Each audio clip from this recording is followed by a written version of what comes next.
material para a sobrevivência. Esta é a caminhada de todos nós enquanto espíritos.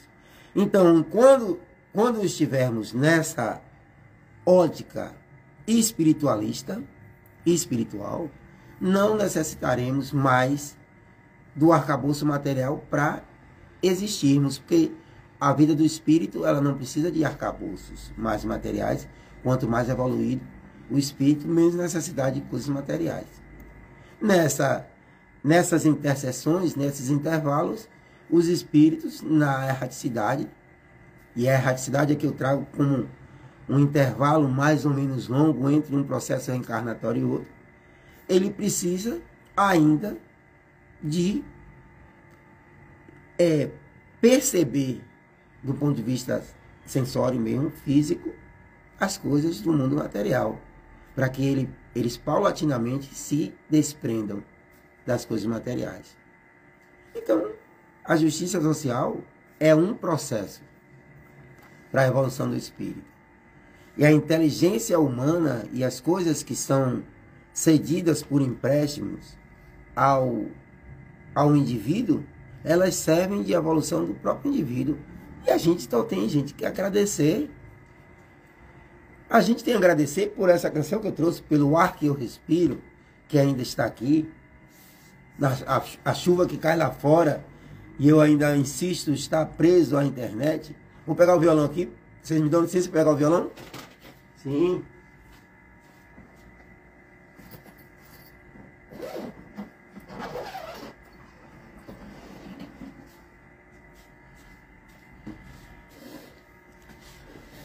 Peguei o violão aqui, gente.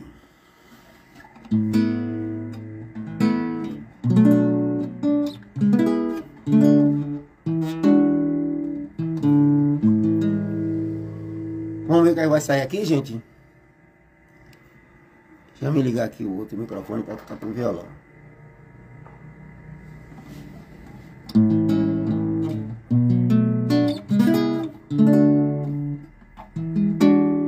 Essência.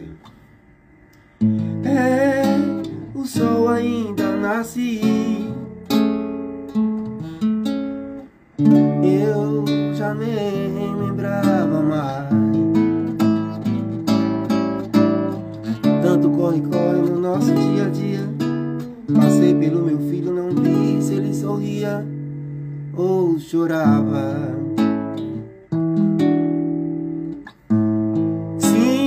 Estrelas são brilhantes, também já não me recordava. O ar que eu respiro também está aqui. Lá fora a chuva cai e eu ligado na internet. Sim, tá tudo tão distante, por mais que se tente aproximar. São tantos megabytes e poucas livrarias. Se Castro Alves visse tudo isso, choraria e gritava. É tão ruim viver assim, tão perto das coisas e tão longe de mim. É tão ruim viver assim, tão perto das coisas e tão longe de mim.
e tão longe de mim.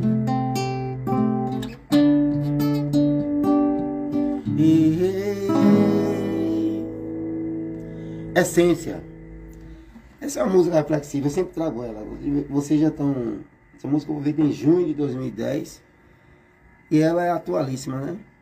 Ela é atualíssima. Ela é atualíssima. Eu vou pedir a licença. Obrigado aí, Rose. Obrigado, Moacir. Eu vou trazer aqui para vocês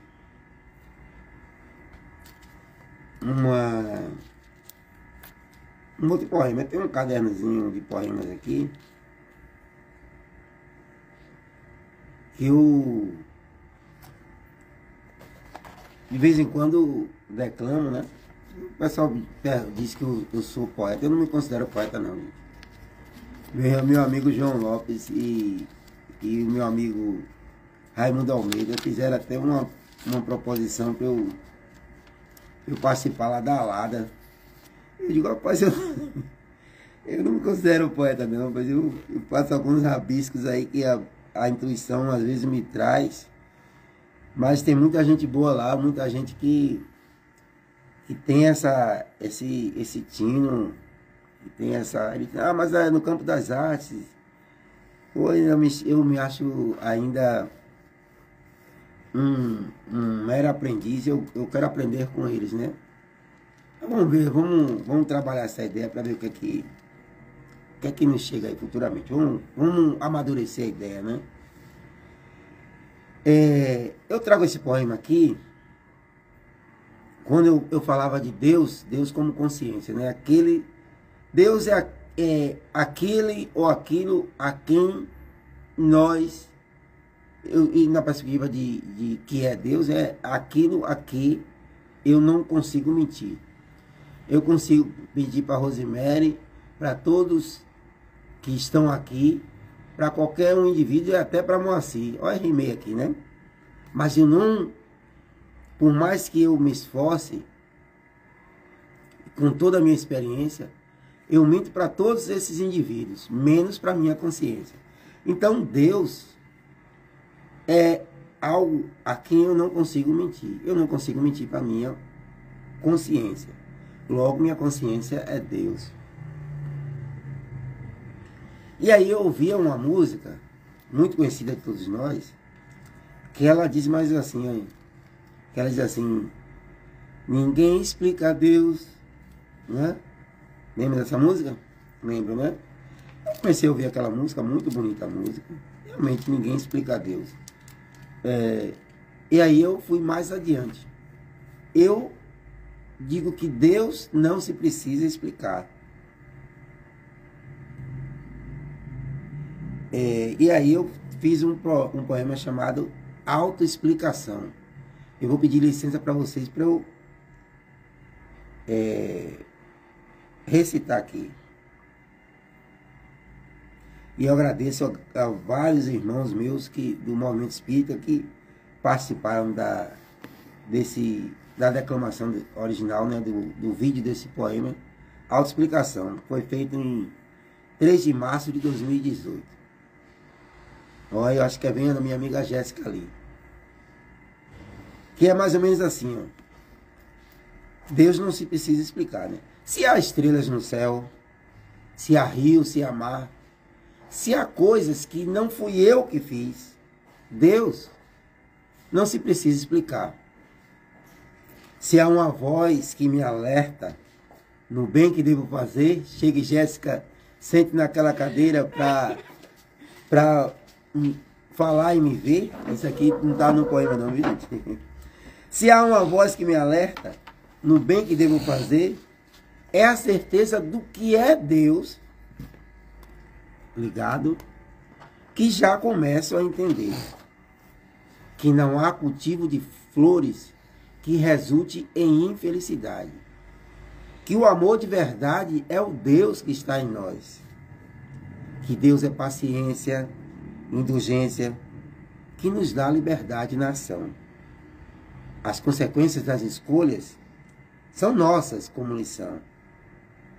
E a cada degrau dos viveres, chegamos mais perto dele, pois ele se autoexplica. Amor, convivência e perdão. Esse é o poema chamado Autoexplicação. Deus, ninguém explica a Deus, mas na verdade Deus não se precisa explicar. Deus precisa viver num processo contínuo e aí chegaremos a essa consciência a Deus. E aí, gente, estou muito alegre aqui, porque além dos irmãos encarnados, além de Moacir Lira, de Shelly Janes que estão aqui me dando, a Rosemary Cruz, vocês que estão aqui comigo, chega aqui nos estúdios, vocês já viram ela passar aqui, não já? Nosso amigo Afonso, todo mundo aqui ouvindo, e as pessoas que estão através da rede SDP TV, graças a Deus chegou um espírito encarnado aqui também, que eu estava sozinho aqui, viu, Moacir? Como ele disse, chegou um espírito encarnado, um espírito que eu amo, um espírito que eu tenho muita consideração, é uma amiga mesmo, é literalmente uma amiga, é uma pessoa do bem. Falar em Jéssica e pessoa do bem é para mim redundância, assim como você, Moacir, também. Então é um espírito iluminado que aqui chega para me auxiliar e eu agradeço sobremaneira e já vou passar, deixa ela ligar ali o celular dela. Pode, minha vida aqui. Ela está organizando ali e vou passar para ela, para que ela possa dar o boa noite dela e se aproximar aqui junto a nós. Vou passar para você, viu? Para aqui é a nossa amiga e irmã Jéssica Carvalho. Muito boa noite, Jéssica. Boa noite a todos os ouvintes da 93 FM. Boa noite àqueles que estão nos acompanhando aí pelo Instagram, né? Estão também pela rádio. Sempre é uma alegria estar aqui com Salles. Cheguei assim, né? Nos 45 do segundo tempo, mas vamos embora. Mas chegou. Mas consegui chegar. Que bom estar de volta a essa casa, que também eu considero uma das minhas, né? Eu sempre estou por aqui, dando o ar da graça e conversando com vocês sobre os temas que o programa Conhecer vem a nos elucidar com tanta propriedade, né? E com tanta dedicação nesses anos todos de programa. Então, que bom que eu estou aqui com vocês e com você, meu amigo Salles. Eu que agradeço, minha irmã. Obrigado a você sempre por essa presença. Aqui, a Estela Jane está dando boa noite. Você e Moacir também. Moacir Lira. Colegas agora, né, Moacir? Uma conquista dessa amiga que exercer, né, a psicologia na sua maior profundidade, essa ciência do bem, essa ciência humanista, né? Que coisa maravilhosa, né, Jéssica? Você conquistou. É uma honra para mim fazer parte desse grupo, né, dessa classe de profissionais que contribuem tanto para o bem-estar, né, da sociedade como um todo. Para mim é uma honra e Moacir é uma inspiração para todos os psicólogos de Alagoinhas, eu tenho certeza, né? Ele nos inspira, ele nos contagia. Uma aula de Moacir é impagável. Eu posso dizer desses dois aqui, dos quais eu tive a alegria, a felicidade de ser aluno, né, de Moacir e Estela Janes. Esses dois profissionais de mão cheia. Esteles também muito parceira, muito amiga. Ai, meu Deus, tão receptiva. Já pedi socorro a ela aí algumas vezes e ela estava a postos. Obrigada, Esteles. É muito bom poder compartilhar com vocês desse sacerdócio que é a psicologia, né? Eu falava aqui, Jéssica, não vou nem tirar do seu foco aqui tá transmitindo você, eu vou só falar. Eu estava falando aqui sobre desigualdade social, justiça social. E aí, foi o primeiro bloco e agora a gente vai falar um pouco sobre mediunidade, né? Sobre mediunidade. Lembrando, só para fechar aqui o tema desigualdade social, lembrando mais uma vez e fazendo um convite a vocês, Moacir Lira vai estar lá no Irmão Miguel amanhã, a partir das 16 horas, falando sobre desigualdade social. É uma palestra, né, que para ser apreciada, consumida, né, porque todos nós precisamos internalizar esse aspecto, né? E aqui a gente entra no segundo bloco, minha amiga, sobre mediunidade. Muitas vezes, e aí eu estava trazendo, que é uma curiosidade, né? Aliás, eu vou trazer um pouco para mim, só para eu falar aqui, que a doutrina espírita ela vai se iniciar pela curiosidade, né? Quando a gente falava sobre os fenômenos conhecidos como das mesas girantes, as mesas que falam, né, que falavam e que falam, né, por assim dizer, e aqueles acontecimentos lá no início do século XIX chamavam a atenção da humanidade. Os barulhos, as pancadas, que com o passar do tempo a gente foi, através dos próprios espíritos, dizerem o que é que significava aquilo. Mas vai surgir, os fenômenos de efeito físico, eles vão surgir como uma forma de trazer para aqueles indivíduos que só acreditavam no ouro e por olho, né? Naquilo que a gente chama até de São Tomé, né? O ver para crer, para evidenciar essencialmente a existência do espírito, da possibilidade da comunicabilidade dos espíritos, que o espiritismo hoje vai falar. Um dos princípios é a comunicabilidade entre os espíritos. E aqui a gente vai ver, com o passar do tempo, uma definição aqui no livro, eu vou trazer nesse livro aqui, é o programador do livro Mediunidade, Estudo e Prática, que ele vai trazer um fenômeno chamado pneumatofonia ou voz direta. As pancadas, os barulhos, as vozes. Diferentemente de um indivíduo enquanto médium, Jéssica, quando você utiliza, você tem a vidência, quando você tem a clara audiência, você, enquanto médium, consegue perceber. Outras pessoas que não têm a mediunidade sensível não conseguem, às vezes, perceber espíritos, não ouvir o que o espírito está falando sem a utilização de um intermediário, desse próprio médium. Só que nesse fenômeno de efeito físico, é para qualquer indivíduo ouvir pancadas e tudo. A gente tem uma gama de exemplos aí. Eu queria trazer que você trouxesse aqui, você enquanto médium, você é ostensiva, não é isso? Você é médium ostensiva.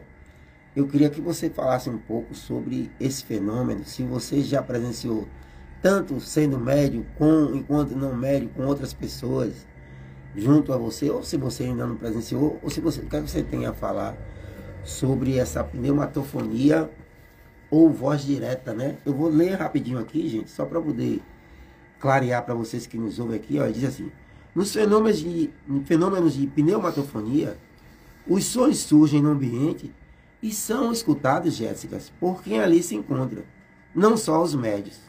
Trata-se de uma mediunidade de efeitos físicos, não de efeitos intelectuais, como os demais gêneros de psicofonia que eu falava, né? Requisita, portanto, energias vitais, que eu vou falar também, ou ectoplasmáticas do médico, ectoplasma. E aí, Jéssica, o que é que você tem a nos dizer? A gente vai encontrar, Salles, porque a primeira coisa a se considerar é que esse fenômeno, né, a pneumatofonia, não é uma invenção do espiritismo, né? Se a gente for olhar a história, ela vai trazer alguns registros, né, desse fenômeno. E a Bíblia, né, no seu Velho Testamento também vai trazer muito. O próprio Moisés, né, com a sarça que falava e tal, aquele fogo. Então aquilo era uma voz direta. E a gente sabe que os relatos do Antigo Testamento com Moisés são os primeiros relatos que a gente vai encontrar de mediunidade. Outro dado também importante, que se a gente for no livro Paulo Estevão, né, é um dos best-sellers, né, da literatura espírita, psicografado por Chico Xavier, né, pelo Espírito Emmanuel. Se nós formos no livro Paulo Estevão, nós vamos encontrar lá várias descrições de Paulo nas diversas igrejas quando ele visitava, com os fenômenos de voz direta nas pregações, inclusive com o registro da presença de Estevão, que era quem pregava, né? Era a voz de Estevão, era o Espírito Estevão, que estava lá ao lado dele, e ele, enquanto um médium também bastante ostensivo, médio de efeito físico, né, médio de psicofonia, médio de psicografia. Então, ele tinha clarividência, clareaudiência. As próprias cartas, né, que ele recebia eram cartas que vinham de espíritos. Então, a gente vai encontrar tudo isso lá no livro Paulo Estevão, falando desse fenômeno, né? Eu nunca tive o privilégio de participar de uma sessão mediúnica ou de nenhuma reunião em que a gente pudesse presenciar esse fato. Outros fenômenos de materialização, sim, né, de transporte de objetos, alguma coisa desse tipo, mas essa pneumatofonia a gente nunca conseguiu participar.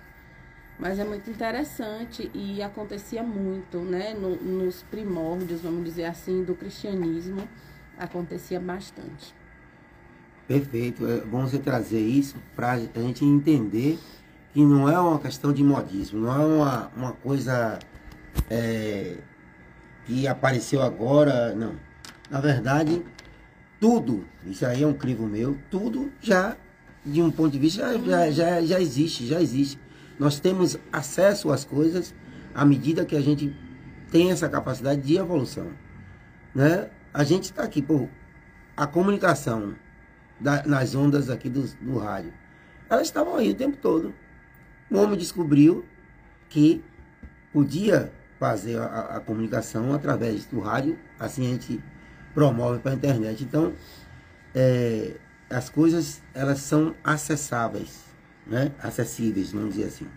E o Espírito Verdade, junto com o codificador, que é Allan Kardec, e todo esse grupo, nessa pleiade de espíritos de luz, que vem codificar a doutrina espírita, vem justamente com essa missão de explicar, de esclarecer, de trazer um pensamento racional, crítico para esses fenômenos que nós antigamente tínhamos aquele espanto de entender como algo sobrenatural, mas trazendo isso com a razão, com a pesquisa mesmo, né, aquele olhar mais científico de pesquisar o fenômeno, de entender como é que o fenômeno acontece, e aí vai nos esclarecer um fenômeno que já acontecia, né, há milênios. Há milênios. E aí, junto com a doutrina espírita, a gente vai entender qual é o mecanismo, como é que acontece, né, e tudo mais. É maravilhoso. E aí, quando você vê na própria... O livro dos Espíritos, ele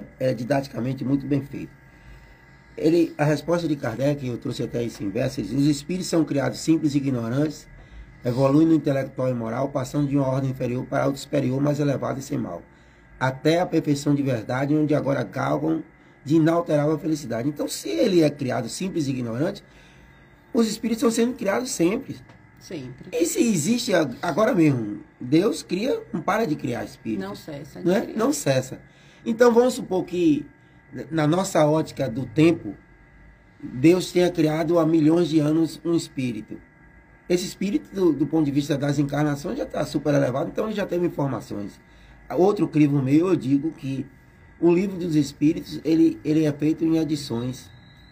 Tem perguntas no livro dos Espíritos que os Espíritos não respondem para a gente, porque a gente não tem capacidade compreensiva. Uhum. Mas se tem outros Espíritos que já têm uma compreensão maior, sim, você vai encontrar o livro dos Espíritos numa edição num planeta que tenha acesso, que tenha uma maturidade psicológica mais elevada, né?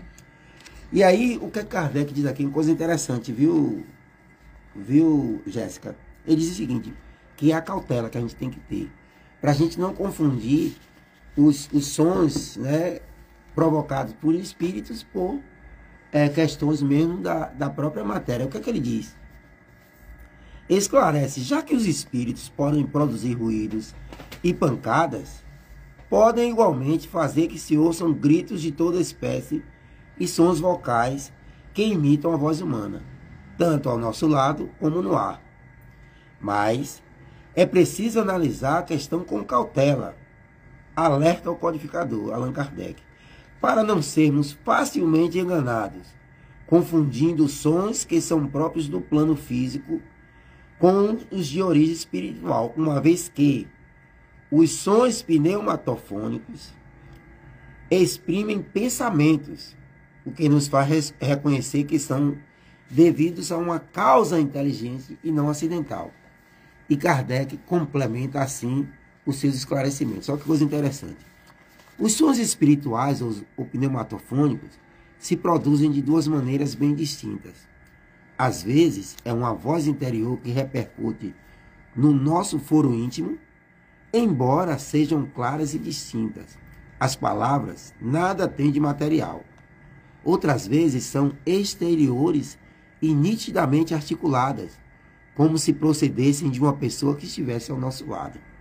Entretanto, seja qual for a forma de sua produção, o fenômeno de pneumatofonia é quase sempre espontâneo e só muito raramente pode ser provocado. Coisa interessantíssima, né? Aí tá aquele pensamento científico que eu tinha falado, né? Que é justamente essa coisa de estudar o fenômeno, de pesquisar, de entender como é que ele acontece, né? E trazer para nós dessa forma aí que ele explica tão, né, tão claramente, e para que a gente também tenha o que a doutrina espírita defende bastante, que é essa fé raciocinada. Para que a gente não confunda, quer dizer, qualquer pancada, né? É qualquer coisa. Não, tem uma causa inteligente, exprime um pensamento que é inteligente, que é lógico, que tem uma sequência e que vai ter também uma essência. Dependendo desse pensamento, a gente vai conseguir até identificar qual é a ordem daquele espírito. Para quê? Para quê? Qual é a finalidade, que mensagem é essa, o que é que ele vem trazer. Então, é fantástico o método, né, de Kardec, porque ele nos incentiva, nos estimula e nos instiga ao pensamento mesmo, a estudar, a pesquisar aquele fenômeno e também para que a gente tire as nossas próprias conclusões. Você foi fantástico quando você traz isso, esse convite de Kardec do crivo racional é interessantíssimo, gente. Porque senão a gente passa a ser marionetes e a gente acaba por dogmatizar a própria doutrina espírita. Não, sempre você fecha, você cerca a abertura do pensamento, a liberdade de pensamento. Pergunte sempre, questionar. O livro dos Espíritos, ele é pautado exclusivamente na fé raciocinada. Kardec foi criterioso para questionar os espíritos sempre. Quando apertava, os espíritos só não respondiam, como eu acabei de falar. Quando nós não temos, por exemplo, o cara pergunta, vem cá, quando foi criado o primeiro espírito? Aí você precisa saber, para quê eu quero saber isso? Aí ele vai criar um nome, uma esfera, dar uma denominação que você não sabe nem o que significa. Aí ele vai ter que voltar gradativamente explicando coisa por coisa, aí você diz, vai perder tempo com isso. E é uma explicação que às vezes nem cabe no nosso raciocínio ainda. A gente ainda não tem um arcabouço intelectual, nem emocional e nem físico para entender certas questões. Então nem cabe. Outra coisa também que você falou e que eu sempre falo no grupo, né, mediúnico, a gente não pode ter medo de questionar os espíritos. Porque os espíritos que são moralmente evoluídos e que estão a serviço do bem, que estão para exercer o trabalho da mediunidade com Jesus, eles não se esquivam de perguntas. Muito pelo contrário, eles querem que a gente pergunte, que a gente questione, para que a gente possa também se desenvolver junto, estudar junto e crescer junto. Lógico, se for uma pergunta como você aqui, a gente está aqui conversando, se você fizer uma pergunta que eu não saiba responder, eu não sei responder aquilo, vamos aprender juntos, vamos pesquisar. Coerente com seu entendimento. Então, exato. Eles não têm nenhum tipo de melindre com nenhuma questão se a gente estiver ali, e também vai depender qual é a intenção que você está fazendo aquela pergunta, que também não é um oráculo, eu vou, né, vou ganhar na Mega Sena, futilidade. Eu vou casar, não são perguntas banais, mas perguntas de cunho científico, com a finalidade de estudar, de desenvolver um bom trabalho mediúnico e da própria pessoa, do próprio espírito ali, e evoluindo no seu conhecimento intelectual e moral, eles não se esquivam de forma nenhuma de responder. Então, a gente tem mais é que perguntar mesmo, é que pesquisar, é que dar continuidade, porque Kardec não disse a última palavra em espiritismo, a gente também precisa... O seu espiritismo é dinâmico, você está falando. Você falou da questão do dogma, né? Então, a gente precisa ter esse pensamento dinâmico claro, tendo a nossa bússola, que é o Pentateuco, né? Que são os 5 livros da codificação. A gente precisa ter essa bússola e o nosso evangelho, Jesus como modelo e guia, mas a partir daí a gente também pode trilhar o nosso próprio caminho de pesquisa, de investigação e de estudo. Exato. Dentro da doutrina. E aqui eu quero trazer, Jéssica acabou de falar, e a gente, na abertura do texto sobre mediunidade, a gente falava sobre esse tema aqui, ectoplásmicas. Vem de ectoplasma. O ectoplasma, gente, foi estudado por vários cientistas franceses, suíços, enfim, vários cientistas, sobretudo na Europa. Nós temos aqui Charles Richer, temos, né, vários outros que começaram a mergulhar nesse ectoplasma, né? E o que era o ectoplasma? E hoje a compreensão humana já tem a capacidade de entender o que é o ectoplasma, do ponto de vista biológico. O ectoplasma, ele é utilizado nesse fenômeno que a gente fala de materialização, né? É utilizado também no processo de cura, na imposição das mãos, etc. E esse ectoplasma, ele faz parte da constituição do ser humano, ela faz parte da energia vital humana. Muitas vezes pensava-se que o ectoplasma era oriundo dos espíritos. Os espíritos têm substâncias, eu falava aqui da incompreensão que a gente tem, são substâncias mais sutis, que em combinação com o ectoplasma, promovem tudo isso que eu falo, a cura, a materialização, o transporte de objetos. Então, o médium, que é chamado médium ectoplasmático, médico porque ele é o intermediário, né? Mas se é uma substância que está no ser humano, todos nós, enquanto ectoplasma, nós todos somos médiuns. Então, nós, enquanto espíritos, fornecemos o ectoplasma que, em combinação com substâncias sutis, promovem isso que a gente vai chamar de cura. E a gente viu o Charles Richer estudando sobre, inclusive ele foi, sinceramente assim, um indivíduo que se propõe a pesquisa e sai do campo do dogma, e a ciência não pode ser fixa, ela não pode ser dogmática, né? Ela tem que se permitir ampliar.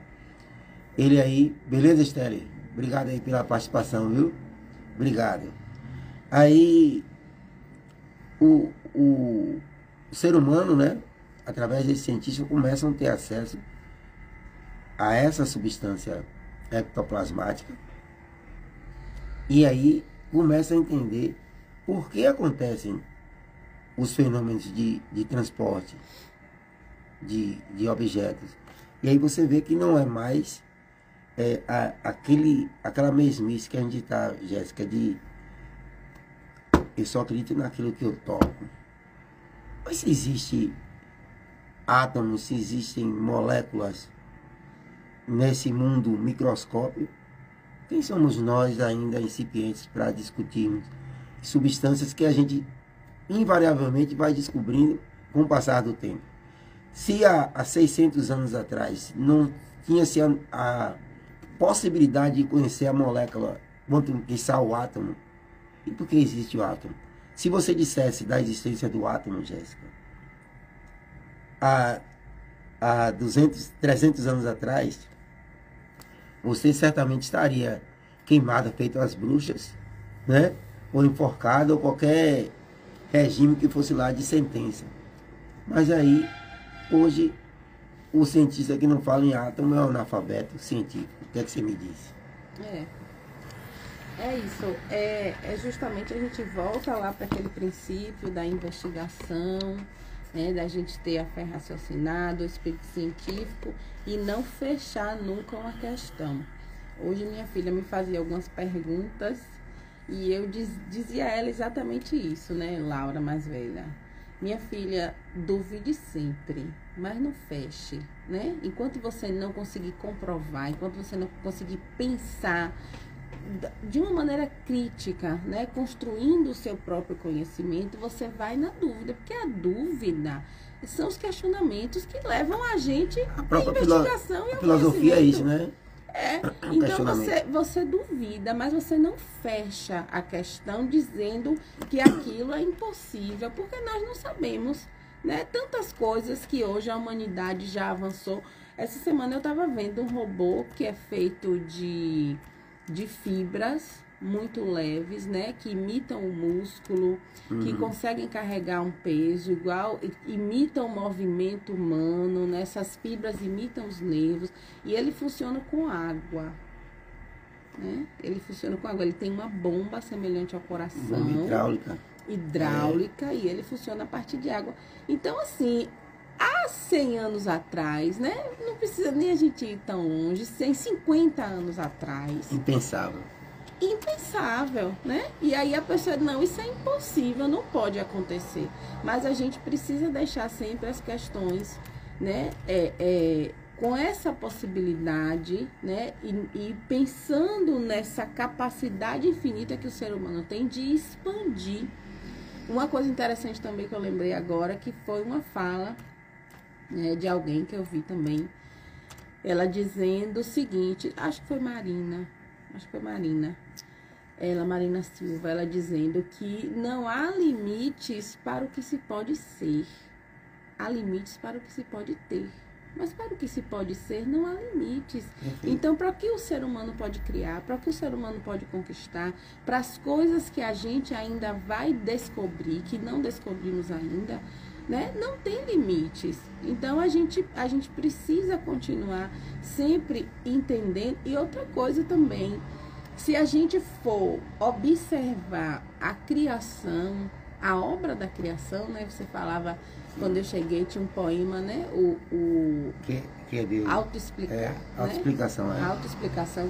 Então, se a gente for olhar a obra da criação, a gente vai ver a minúcia, por exemplo, do corpo humano, né? A minúcia, os detalhes, as coisas, né? Se a gente for olhar isso, como é que a gente não vai conceber que outras coisas sejam possíveis que a gente ainda não conseguiu conquistar? Então, eu entendo que à medida que a humanidade for avançando, que a ciência for avançando, que a tecnologia for avançando, nós vamos, e eu li isso essa semana no livro de Leon Denis, né? Problema do Ser, do Destino e da Dor. E a gente falando do pensamento e ele falando a capacidade criativa do nosso pensamento enquanto co-criadores, filhos criados à imagem e semelhança de Deus. Então, a capacidade que nós temos de criar e a capacidade que nós temos de descobrir coisas ainda inimagináveis. Então, eu acho que é bem por aí mesmo. O espiritismo, a filosofia espírita, né? É uma filosofia que abre a nossa mente, que flexibiliza o nosso pensamento, que não nos engessa. E outra coisa que é maravilhosa é que é uma filosofia, os textos são sempre atuais, né? O conhecimento é sempre atual. Nós lemos um texto que foi escrito há 160 anos atrás, num dos livros da codificação, e a gente, meu Deus, isso está acontecendo agora.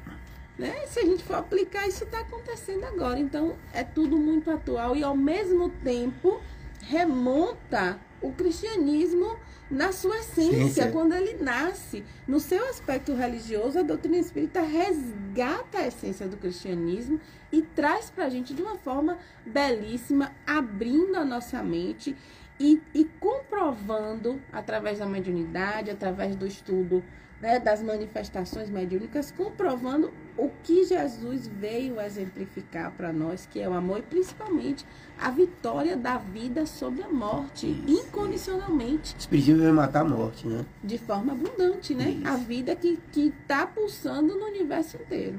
Uhum. É quando que você fala aí, tá lá no poema, né? O espiritismo veio nos dizer as máximas morais do Cristo nas circunstâncias de viver, o significado de coisas que ainda não conseguíamos entender, mas que agora a humanidade já está madura para saber.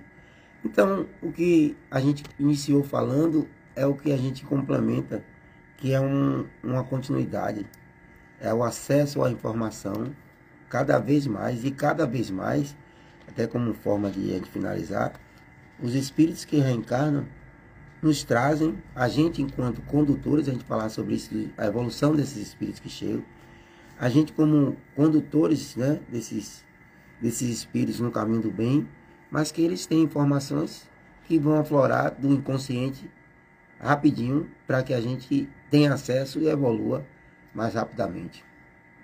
Sim, sim. Ia falar uma coisa, mas não sei, me fugiu o raciocínio. Ah, sim, é isso. Lembrei agora. Que é o seguinte, e uma coisa importantíssima, Salles, que eu acho que a gente nunca deve deixar de pontuar em relação também à questão, né, que o Espiritismo nos traz, é essa possibilidade de comunicação, de relacionamento com Deus, com o divino, sem pontes. Isso. Você não precisa de um intermediário. Isso está para todos, todas as pessoas. Você traz a mediunidade e você diz todas as pessoas são médiuns, né? Então, todas as pessoas têm a capacidade de se relacionar com a dimensão espiritual. Perfeito, boa tradução. Né? Todas as pessoas têm essa capacidade e é acessível, tá ali, é fácil, né? Basta você conseguir olhar para dentro de si e encontrar o bem que é a nossa fonte, né, de criação, que foi onde nós fomos forjados. Então, quando nós nos voltamos para Deus, nos voltamos para a nossa porção, né, divina, a gente consegue ter essa conexão sem precisar de ninguém que nos diga, que nos leve num lugar, que nos dê um amuleto, que nos faça um ritual, que nos evoque palavras. É aquilo que Jesus disse, é a adoração, ou seja, é a conexão em espírito e em verdade, dentro da sua verdade, dentro da sua intenção e da sua busca de conexão com esse divino. E isso é fantástico, isso me encanta na doutrina espírita, porque isso está para todos, né? Não tem nenhuma barreira, não tem nenhum tipo de discriminação de nenhuma espécie. E eu acho que aí também está essa mensagem do Cristo, né? Quando ele vem nos apresentar esse Pai amoroso, que não coloca nenhuma dificuldade para ter acesso a esse filho, né? E para que esse filho também chegue para esse pai. Então, isso é uma coisa também que me encanta na doutrina espírita e que a gente, eu divulgo porque o meu desejo, né, é que todas as pessoas possam sentir-se A felicidade. sentir-se acolhido, sentir filho, sentir justamente essa consolação, é um consolo, né? É aquilo que Jesus disse. Ele nos enviou esse consolador e é um consolo mesmo. O Espiritismo nos consola, nos liberta de várias formas, em vários momentos da nossa vida, né? Ai de mim, se não fosse a doutrina espírita, se não fosse Jesus, né, como nosso modelo e guia nessa doutrina maravilhosa. Então, eu aqui, antes de passar para Jéssica, para ela fazer a prece de encerramento, né, eu vou fechar da mesma maneira que eu abri aqui, né? Nós falamos e continuaremos falando, se Deus quiser. Elisete Santos, grande abraço. A gente agradece, viu, Rosimeire, aí, pela sua participação desde o começo aí, junto conosco. Obrigado. Eu, da mesma maneira que eu comecei, estávamos aqui falando sobre o Espiritismo, né? Que tem Jesus para se guiar, Kardec, base do fundamento, a caridade como pilar. Falamos do Espiritismo, esse consolador primitivo que ela falava, que veio no tempo devido para coisas elucidar. Princípios e leis revelados pelos espíritos superiores, contidos nessas obras de Allan Kardec, que agora estão disponíveis para todos os leitores. Muito obrigado. Jéssica, faça o encerramento e até sábado que vem, se assim Deus permitir. Eu rogo a Deus, né, peço de coração que todos os filhos queridos, todos os filhos amados de Deus, consiga voltar-se para Ele como filhos pródigos, retornando à casa paterna, que possam sentir esse acolhimento independente de como eles estão, do que fizeram, do que foram, quando foram e como foram. Não há condição para o amor divino sobre os homens. Deus é esse Pai que busca os seus filhos, que está de braços abertos. Então eu rogo para que a humanidade se volte para o bem, para o belo, para o amor, para a harmonia e para o divino que está em todos nós. E que a gente não se esgote na ânsia de ter, sem olhar as possibilidades infinitas do ser. Que assim seja. Que assim seja. Ok. Obrigado, Elisete. Você também é um ser especial. Muito obrigado. Até mais. Um abração a todos.